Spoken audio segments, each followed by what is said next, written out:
নমস্কাৰ বন্ধু বান্ধৱসকল।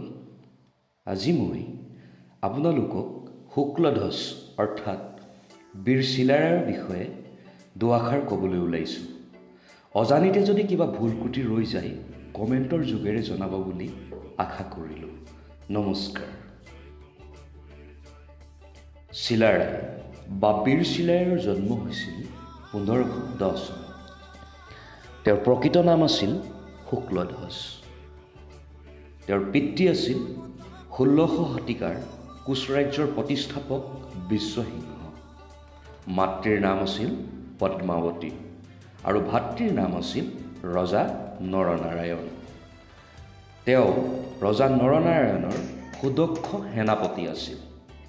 তেওঁ চিলাৰ দৰে চুমাৰি ৰণ কৰিছিল, সেয়ে তেওঁক চিলাৰায় বুলি জনা যায়।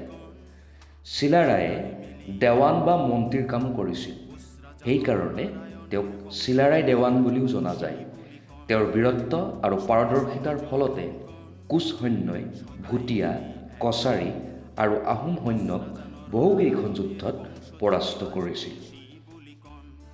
ইতিহাসত পোৱা যায় যে কোচ ৰাজ্যৰ প্ৰতিষ্ঠাতা বিশ্বসিংহই 19গৰাকী কুঁৱৰীক বিবাহ কৰাইছিল। কুঁৱৰীসকলৰ ভিতৰত জ্যেষ্ঠগৰাকী নেপালৰ আছিল। তেওঁৰ পুত্ৰ নৰসিংহ। গৌড়ৰ দুগৰাকী কুঁৱৰী আছিল। এগৰাকীৰ নাম আছিল হেমপ্ৰভা আৰু আনগৰাকীৰ নাম আছিল পদ্মাৱতী। নৰনাৰায়ণ হেমপ্ৰভাৰ আৰু শুক্লধ্বজ অৰ্থাৎ চিলাৰায় পদ্মাৱতীৰ পুত্ৰ আছিল। বিশ্বসিংহৰ মুঠ 19জন পুত্ৰ আছিল বুলি বুৰঞ্জীত পোৱা যায়। নৰনাৰায়ণ আৰু চিলাৰায়ে বাল্যকালত বাৰাণসী ক্ষেত্ৰলৈ গৈ তাৰ ব্ৰহ্মানন্দ বিশাৰদ নামৰ এজন সন্যাসীৰ ওচৰত বিদ্যা গ্ৰহণ কৰিছিল। বাৰাণসীত এওঁলোকে হিন্দুৰ বেছিভাগ ধৰ্মগ্ৰন্থ আৰু যুদ্ধ শিক্ষা গ্ৰহণ কৰি সকলো বিষয়তে পৰিপক্ক হৈ উঠিছিল। বিশ্বসিংহই তেওঁৰ মৃত্যুৰ আগতেই পুত্ৰসকলৰ ভৱিষ্যত নিৰ্ধাৰণ কৰি ৰাখিছিল। সেইমতে জ্যেষ্ঠ পুত্ৰ নৰসিংহই বিদেশলৈ যাবলৈ, নৰনাৰায়ণে নিজ দেশত ৰাজত্ব কৰিবলৈ আৰু চিলাৰায়ে ৰণধৰ্ম পালন কৰিবলৈ আদেশ পাইছিল। 1533 চনত বিশ্বসিংহৰ মৃত্যু হয়। সেই সময়ত চিলাৰায় আৰু নৰনাৰায়ণ দুয়ো বানাৰসীত আছিল। সেয়ে বিশ্বসিংহৰ জ্যেষ্ঠ পুত্ৰ নৰসিংহ ৰাজপাটত বহে। নৰনাৰায়ণ আৰু চিলাৰায় ৰতনী ধাই নামৰ ধাইগৰাকীৰ ৰাজ অন্তঃপুৰত আছিল। তেওঁ স্বৰ্গী মহাৰাজৰ আদেশ উলংঘা হোৱা দেখি নাগভোগ নামৰ সন্যাসীৰ হাতত চিঠি দি দুয়োকে ৰাজধানীলৈ মাতি পঠিয়ায়। নৰনাৰায়ণ আৰু চিলাৰায়ে দুয়ো ৰাজধানীত উপস্থিত হৈ নৰসিংহক পৰাস্ত কৰে।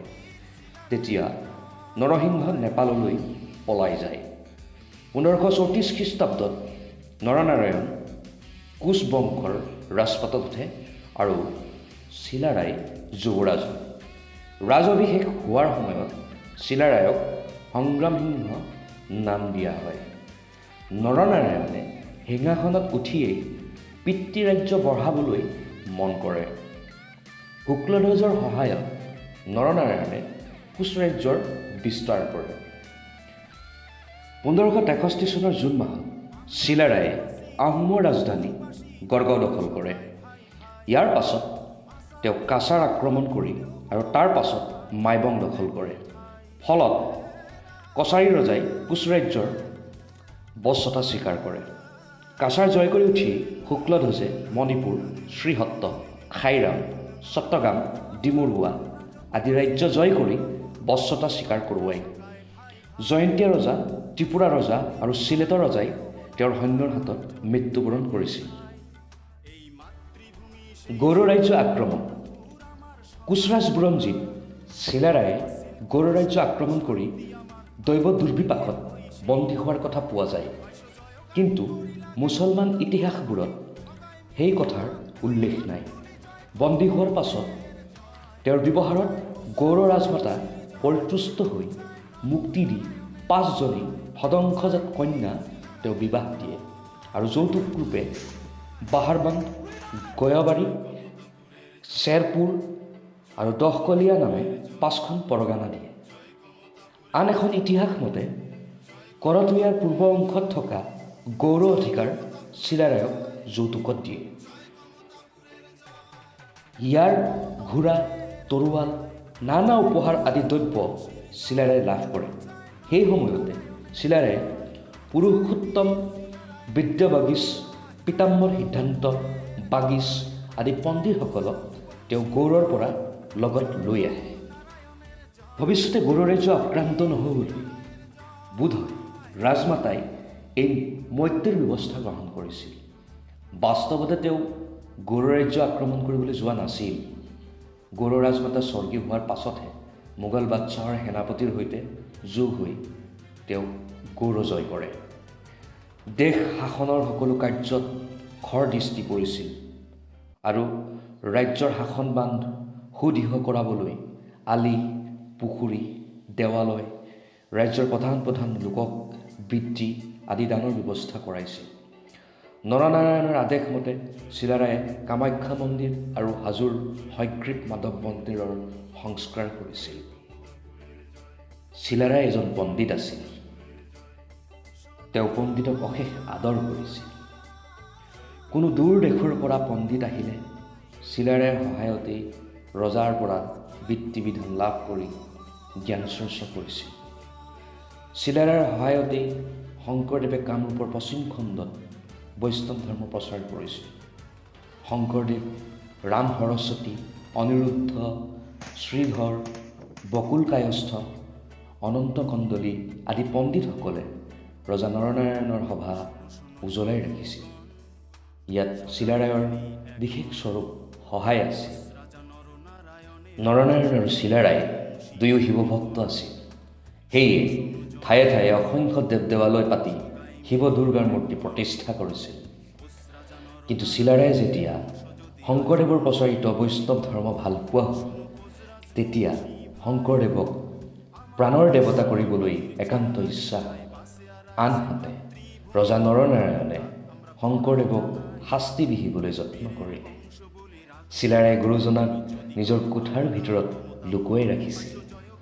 তাৰ পাছত সুযোগ বুজি আৰু সুব্যৱস্থাৰে ৰজাৰ সন্মুখত এনেদৰে উপস্থিত কৰালে যে নৰনাৰায়ণে শংকৰদেৱক আদৰ কৰিবলগীয়াত পৰিল। শংকৰদেৱৰ গুণ গৰিমাত চিলাৰায়ে সহিত সপৰিবাৰে প্ৰভুৰ পৰা বৈষ্ণৱ ধৰ্ম গ্ৰহণ কৰে। নৰনাৰায়ণেও শংকৰদেৱৰ পাণ্ডিত্যত সন্তোষ পাই ৰাজসভাত ৰাখে। তাৰ পাছত তেওঁলোকৰ সহযোগত বৈষ্ণৱ ধৰ্ম প্ৰচাৰ কৰে।